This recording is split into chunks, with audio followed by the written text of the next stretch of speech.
In the headlines, NEMA cautions 14 states, 31 communities on flood. Kaduna State government secures judgment against rape case suspect. Unknown gunmen kill lawyer in Bungudu, local government area, Zamfara State. And on the foreign scene, South Sudanese president promises first election since independence. Hello and welcome to Trust News Update. I'm Darshan Husseina Usman.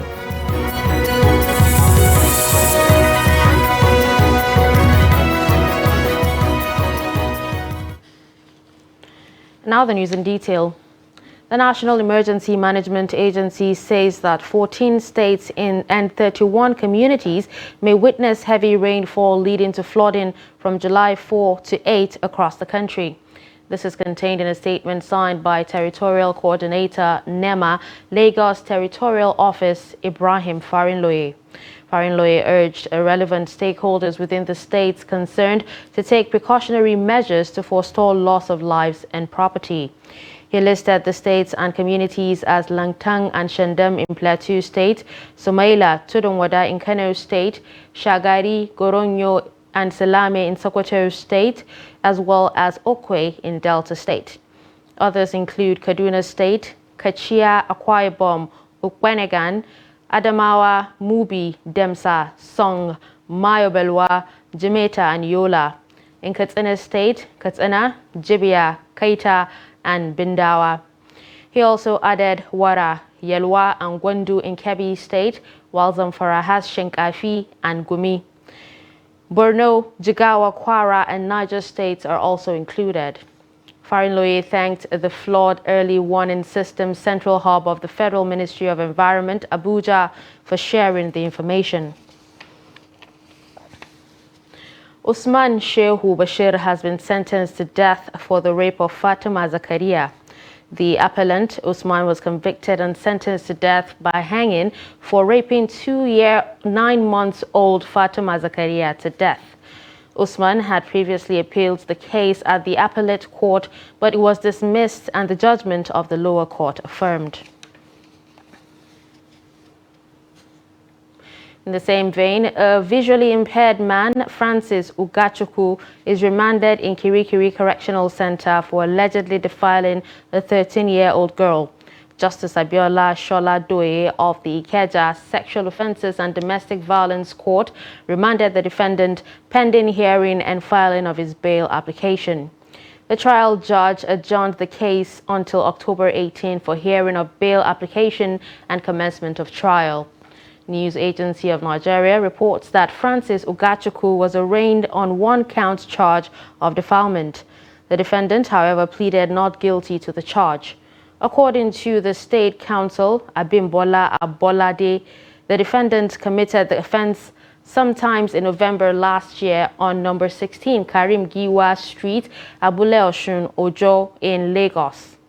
According to the prosecution, the offense contravened the provisions of Section 137 of the Criminal Laws of Lagos State 2015. Ugachukwu will face life imprisonment if found guilty. The Nigerian Bar Association Zamfara State Branch has confirmed the gruesome murder of its colleague and Welfare Secretary Ahmed Muhammad Abubakar, popularly known as Ahmed Kotorkoshi, by gunmen. A statement signed by the branch chairman, Junaidu Abubakar, said the incident occurred on Wednesday morning when the assassins invaded the deceased's residence along Mada Road in Kotorkoshi town of Bungudu local government area of the state. On hearing his wife screaming, Ahmed Esquire opened his door and came out. Then the killers attacked him with a machete and dragged him to the back of his house, inflicted more machete cuts on his body until he died. The NBA branch described their deceased colleague, Ahmed, as a good person, an active member of the branch, and a humble and easygoing man. The deceased was survived by 2 wives, children, and others. Oyo State Governor Seyi Makinde says the cooperation of the Nigerian Army with the government and people of Oyo State is responsible for stable security in the state. Makinde said this while receiving the new Chief of Army Staff, Major General Taoreed Lagbaja, who paid him a courtesy visit in Ibadan. He thanks the Army for its service and promised a continuous cordial relationship to enhance the security of the state and country. Earlier, Lagbaja said the visit became imperative for the Nigerian Army to intimate the governor of its 160th anniversary holding in the state. The 23rd Chief of Army Staff pledged to partner with the Oyo State government to further ensure peace and stability in the state and beyond. Speaking to journalists, Lagbaja said he would focus on leadership, operational effectiveness, and sound administration. Moving on, a video of how the outlawed indigenous people of Biafra enforced its sit-at-home order in Ebonyi State on Tuesday has emerged. The gunmen were seen in the video shooting in the air to force people to comply with the order meant to secure the release of Nnamdi Kanu, leader of the group. Take a look.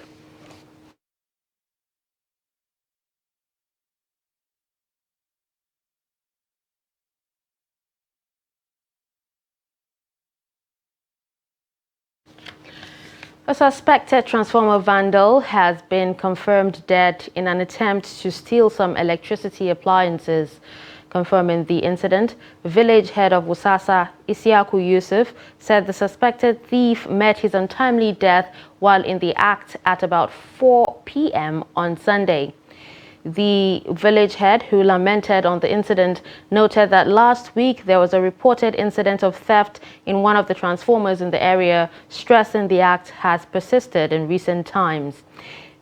Some residents interviewed attributed the death to the sudden restoration of power by the electricity providers. The Nigerian Senate has condemned the continuous extortion and harassment of motorists and commuters by officers of the Nigerian police on the highways.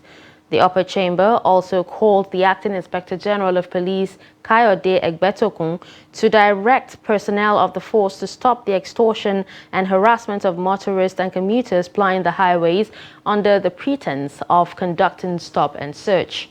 The decision was sequel to a motion moved by Senator Onyekachi Peter at plenary on Wednesday. Leading on the motion, Senator Peter said the stop-and-search operation conducted by the police on the country's highways is an attempt to take undue advantage of motorists and commuters. Other senators also contributed to the debate. Moving away from that story, the three-man panel of tribunal headed by Justice Victor Obiawe on Tuesday admitted all INEC forms from polling units and local government areas of Kaduna State tendered as exhibit by the People's Democratic Party and its governorship candidate, Isa Ashiru. The petitioners, through one of its counsels, Ayodele Adewale SAN, also submitted voters' registers for 40 polling units with reference to Kaduna South local government as part of the exhibits. The report. The PDP Council also submitted exhibit from Giwa, Chikun, Igabi, Kachia, Kaduna North local government areas. They also had exhibit from Kaduna South, Kagarku, Kubau, Kudang, Lere Sabongari, and Zaria, respectively. The day's proceedings was to enable petitioners to tender the certified true copies of the exhibits that we intend to use in prosecution of the petition. So we have done that substantially. The documents are in, and this now gives us a platform, for the other documents that we are expecting from INEC on subpoena to come before the courts, and then that will now pave the way for the hearing of oral evidence in the petition. Earlier, the counsel to INEC and Obasani argued that the petitioners' counsel had breached the court order, which instructed that all counsels should meet for uptaking of the exhibit before the presentation.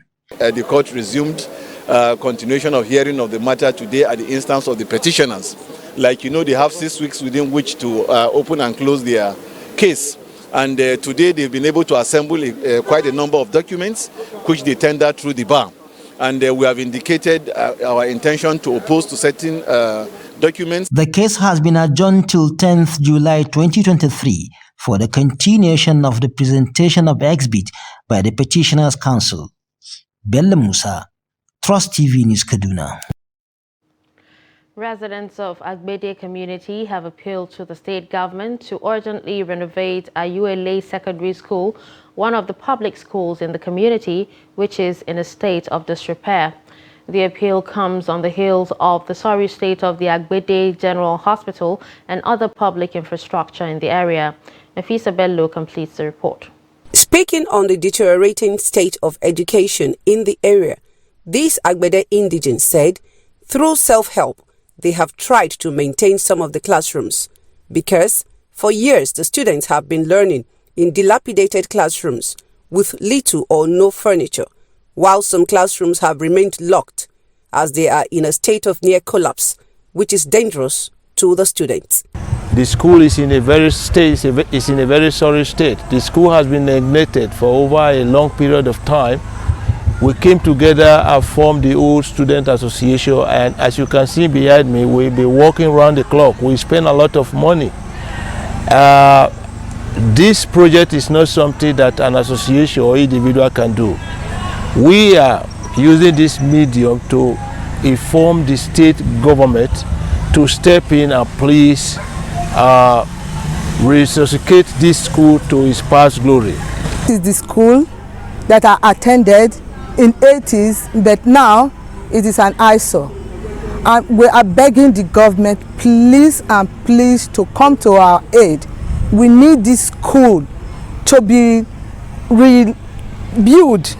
Let's develop this school and develop our community so that our children will have school to go. We have a lot of problems facing the school, right from the management level, the teachers, lack of teachers, the infrastructural amenities are very bad. The science laboratory is no more.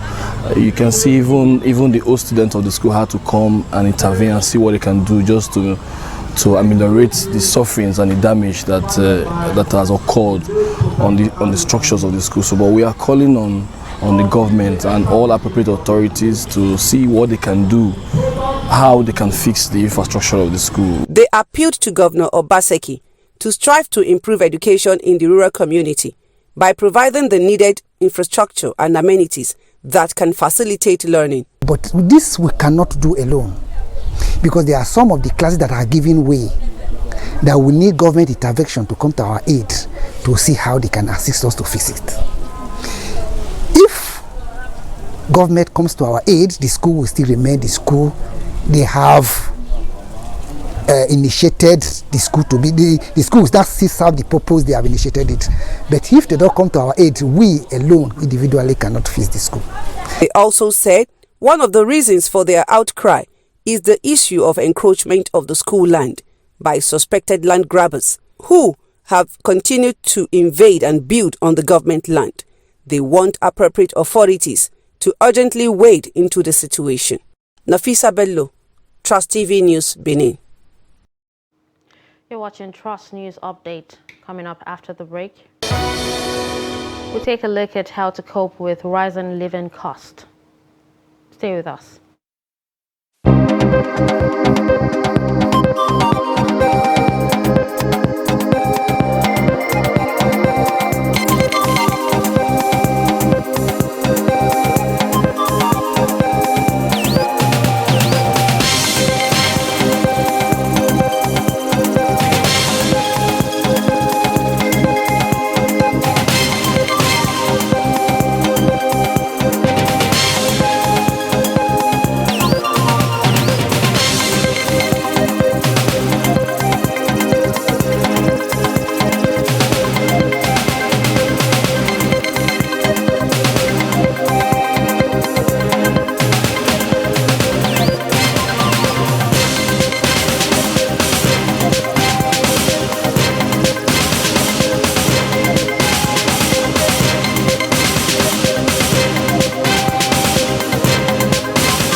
Welcome back and thanks for staying with us. If you're just joining us, you're watching Trust News Update, a recap of our top stories. We told you that NEMA cautions 14 states, 31 communities on flood. You also heard that Kaduna State government secures judgment against rape case suspect. Moving to other stories, Academic Staff Union of Universities has tasked the Acting Inspector General of Police, Olukayode Egbetokun, to deploy his tactical team to assist the Oyo State Command in unmasking the killers of Professor Okpeyemi Isaac Ajewole. ASU Chairman, University of Ibadan Chapter, Professor Ayo Akinwole, made the call after a valedictory congress in honor of the slain professor. The report. Barely a month after his death, the Academic Staff Union of University of Ibadan says it is not happy that the killers of their colleague and their motives are yet to be unearthed by the police. Professor Akinwole said the Acting Inspector General of Police should take passionate interest in the case and deploy the necessary technical expertise to unravel the mystery surrounding the killing so that the evil people will be made to face the wrath of the law. Professor Omole said that though the university community grieves over the death, it will celebrate the gallantry and contributions the late Professor Isaac Ajewole made to the academic community and the union. Our heart is heavy. We cannot hide our anger and frustration at the government and the rulers of this world for allowing such a productive life to be cut short. A committed comrade was taken away from us so too soon and in such a heartless manner by the never do well of the society. If we had lived 8 years, maybe it wouldn't have had this impact. Yes, it took its exit when the ovation was loudest, but it's the manner that we are bothered about. A clergy, Reverend Samson Ajetomobi, in his message, condemned the barbaric murder of the late university professor, praying that God will fish out his assailants. God hates hands that can pull the trigger against an innocent man going home from his office. Don't tell them the nation is not secure. We've all been living here. We all know it is not secure. Is that okay? And all those who kill all the people will not go innocent. Professor Ajewole was gruesomely gunned down by yet-to-be-identified assailants on Monday, June 5th in Ibadan, Oyo State. Amidst the rising cost of living crisis in the country, many Nigerians are adjusting their eating habits to cope with soaring prices of food commodities. Trust TV's Ibrahim Ismail speaks to some residents of Gombe on the struggle to adapt to the new norm in the wake of inflation. Take a look. Abubakar Ahmed is a school teacher residing in Gombe State Capital. Like many other Nigerians, the father of one now pays more for food and transport fares, a situation that makes life difficult for him. Abubakar, who is married to one wife, had to adjust his spending to be able to cater for the family due to exorbitant prices of food items and high cost of living generally. To dai lalle ilalla gaskiya na adjusting saboda yanayin tsadin shi. To be honest, I have adjusted my spending on food due to inflation. Before, with 1,000 naira, you can buy 2 measures of rice, but now you can't because of the soaring prices.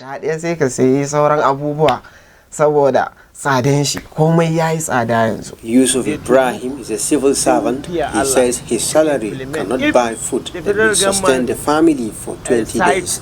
And cannot afford a 3 square meal daily due to soaring prices of food commodities in the market. Rice is about 1,000.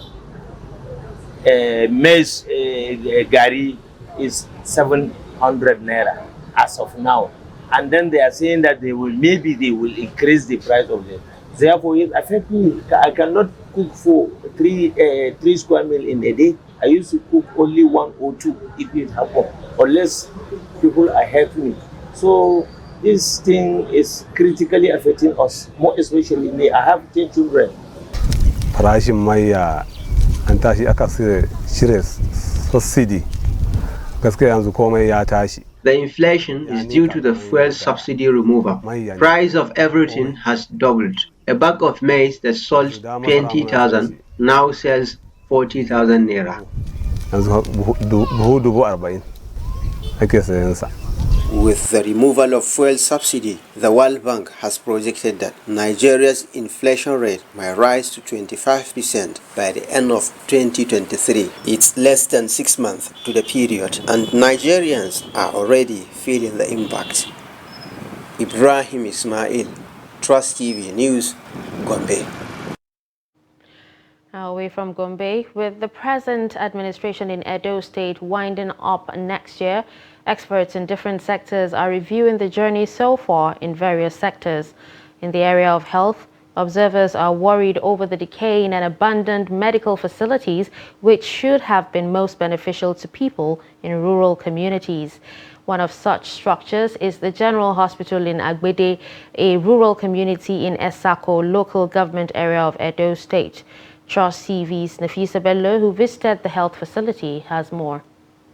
Approaching the once bustling environment, it was observed that overgrown trees were almost taking over the health facility, which is supposed to be operating on 24-hour basis. Sharing their views on the sorry state of the only government hospital in their locality, these concerned citizens said one of the major areas that needs to be addressed is the deployment of health workers to the health facility, which has become a nightmare due to its poor state. They also disclosed that efforts to get the attention of the state government for rehabilitation has not been successful over the years, a situation which has made the people to resort to going to neighboring communities to seek orthodox and unorthodox medical attention. The condition of Agbede General Hospital is deteriorating daily. 1, no enough staff. 2, no equipment. 3, I don't think the doctor stays in Agbede, he stays in Aviele, that is Ugioli. And when there is an emergency situation, somebody have to handle the situation. Presently, most of the sick people, both those giving birth, they go to health centers, quack hospitals. So government should try, come to our aid to come and improve the hospital. When I was growing up, I know that hospital was the best hospital. When Gomuja constructed that hospital, every facility you think of, with mortuary and everything, doctors, quarters and all that, they were all there. We've written series of letters. We wrote many letters before. We will send letter to the government. We copy all the chiefs, the clients in Ayele clan, none of them, everything turned upside. They further stated that the youths haven't tried their best to put parts of the facility in shape over the years, want the hospital management board or the state government to intervene in bringing the public health facility back to its glory. We want government to intervene to take care of the hospital, which is it can come back again at the general hospital. They have been try, but the things are there now. They are very, very bad. Look at the ground, and even the hospital need a surgery doctor. Agbede General Hospital was built by Samuel Ogbemudia to serve the quality health needs of residents of Agbede and adjoining communities. But the people here said it's like the state government is playing politics with the hospital, hence the abandonment. Renovation has been going on in other health facilities in the local government area, while the authorities look the other way in the case of Agbede. Nafisa Bello, Trust TV News, Benin. Away from Nigeria, South Sudanese President Salva Kiir has pledged that elections previously postponed and now scheduled for next year will go ahead as planned, and that he will run for president. Salva Kiir, a prominent warlord, is the only president South Sudan has known since he led the country to independence from Sudan in 2011. The world's youngest country has since gone from crisis to crisis, held together only by a fragile government of national unity created after a peace agreement between Kiir and Vice President Riek Machar. After a transition period, elections were due to be held in February 2023, but the government has so far failed to meet key clauses of the agreement between Kiir and Machar, including the drafting of a constitution. In August, the two leaders extended their transitional government for 2 years beyond the scheduled date, citing difficulties in implementing their peace agreement. South Sudan, one of the world's poorest countries despite significant oil reserves, has spent almost half its existence at war. Nearly 400,000 people perished during a 5-year civil war until Kiir and Machar signed a peace agreement in 2018. Finally, in sports, Molaye Cisse, head coach of Guinea's under-23 team, has expressed an even greater appetite to secure a place in the Paris Olympics following their narrow defeat in the first semi-final of the Total Energies CAF Under-23 Africa Cup of Nations 2023 played in Tangier on Tuesday. Despite their 1-0 loss in the semi-final against holders Egypt, the Guinea team now face the challenge of winning the upcoming playoff on Friday to secure their spot in the Paris Olympics. Cisse took the opportunity to apologize to the people of Guinea for not guiding the team to the final. He urged the Guinean population to continue dreaming big and support the young players as the country possesses great football potential. And with that, we've come to the end of Trust News Update. Don't forget to follow us on all our social media platforms. I'm Darshan Hussaina Usman. Thanks for watching.